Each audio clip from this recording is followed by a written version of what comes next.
A Greenfield father could spend up to 40 years in prison if convicted in the death of his 3-month-old infant. Investigators say they worked around the clock to bring charges against Charles Jenkins. But as the community mourns the death of an innocent child, he is maintaining his own innocence. I've lived here since I was in 4th grade.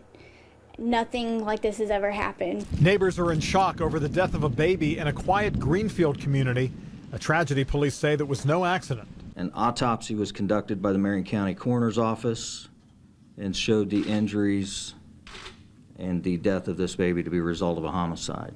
Investigators say the 3-month-old suffered severe brain trauma at the hands of his own father, 21-year-old Charles Jenkins. When I first found out, because I thought, it was just an accident, but when I found out that, there's a possibility that it wasn't, I broke down. Like, I haven't been emotionally okay since. Court documents say last Thursday the child's mother went to work, giving her fiancé a chance to spend time with their son.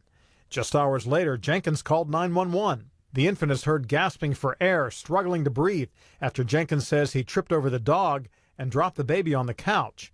But prosecutors say the story just doesn't add up. The injuries were not necessarily consistent with what Dad and caregiver at the time said that how those injuries had occurred. 2 days later, the child died from his injuries at the hospital. And as this family's tragedy turns into a criminal investigation, one is too many.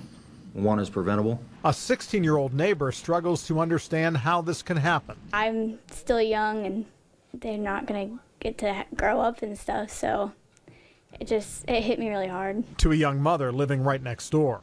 She's in my prayers, and that I will continue to pray for her, and if she ever needs to talk or anything, I'm right next door.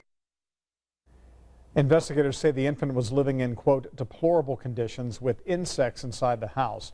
Prosecutors charged Jenkins with 4 counts, including aggravated battery and neglect of a dependent resulting in death. During an initial hearing earlier today, a judge entered a preliminary plea of not guilty, and a jury trial is set for next April.